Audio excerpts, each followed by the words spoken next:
Itinuro ni Teodora kay Pepe ang pagbasa ng mga alpabeto sa Tagalog, Ingles at Espanyol. Itinuro rin niya ang Ama Namin sa 3 wika.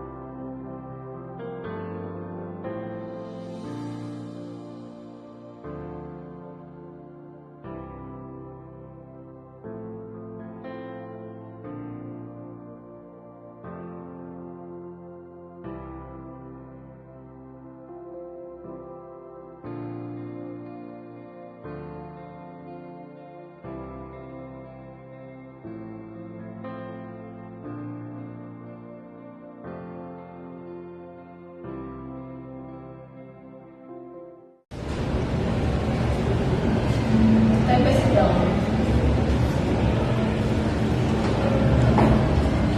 A kids are running in the field and someone fell.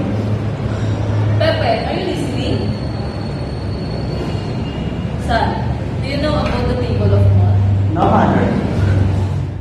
Ipinapaliwanag ni Teodora kay Pepe na namatay ang maliit na gamo-gamo dahil lumapit ito sa apoy.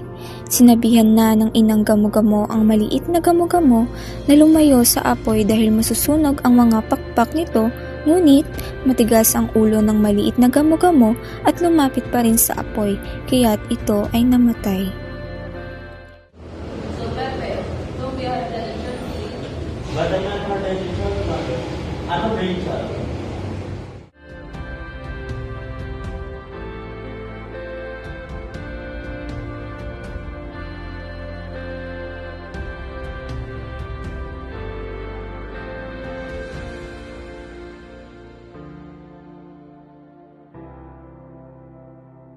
Sa murang edad na 4, naranasan ni Pepe ang isang napakalaking pagkawala, ang pagkamatay ng kanyang minamahal na kapatid na si Concepcion.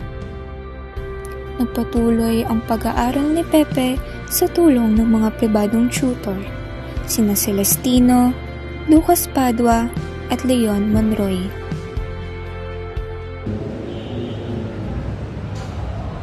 Buenos dias, everyone. Jose, do you know how to speak Spanish? Just a little bit. How about the name? Just a little bit, teacher. Ha? Bata ka pa. Wala pa masyadong alam. Nagkaroon ng gulo dahil sa pagtutukso kay Rizal. Dahil sa pangyayaring ito, si Rizal ay lumakas ang loob na tutong lumaban sa umaapi sa kanya. Excuse me, everyone.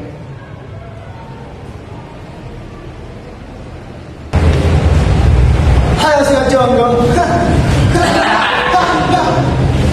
Me, Chongo? Eh ano ka, Pamus? Jongo!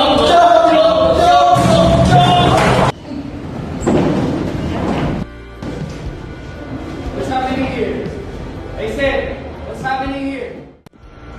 Sa pang-4 na taong pag-aaral ni Rizal sa Ateneo, nagtapos si Rizal ng may pinakamataas na karangal. Pagkatapos na matanggap ang karangalan, si Rizal ay nakapasa sa eksaminasyon sa Ateneo. This is the letter that you are allowed to go to Calamba, Pepe. Is this true? Yes, Pepe.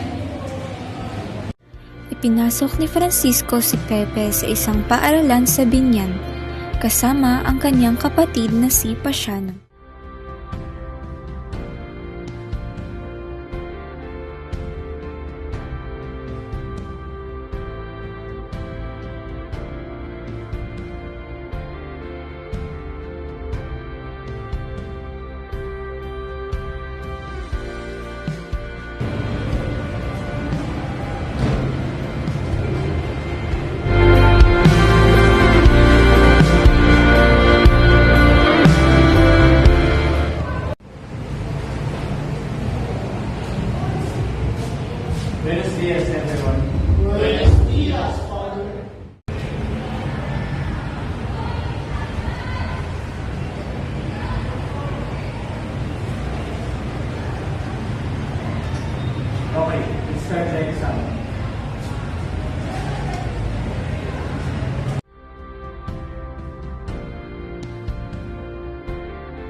Okay, time's up.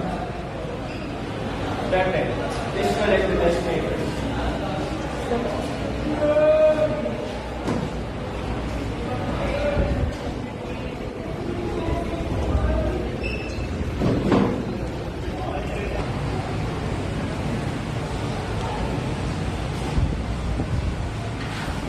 Amazing!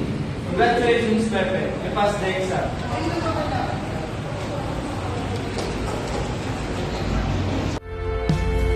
Bagamat hindi tinanggap si Jose Rizal dahil huli na siya. Mukhang maputla at maliit para sa kanyang edad na 11. Pero may isang taong tutulong sa kanila, ang kanyang pangalan ay Manuel Ceres Burgos. Jose, why are you sad? Let me guess. You're not accepted, right? Yes, because I'm late. Because of my appearance. Don't worry, I can help you with that. Just change your last name. Rizal. Gaya ng sinabi ni Burgos, napalitan niya ang kanyang apelido na Mercado at gawin niya itong Rizal.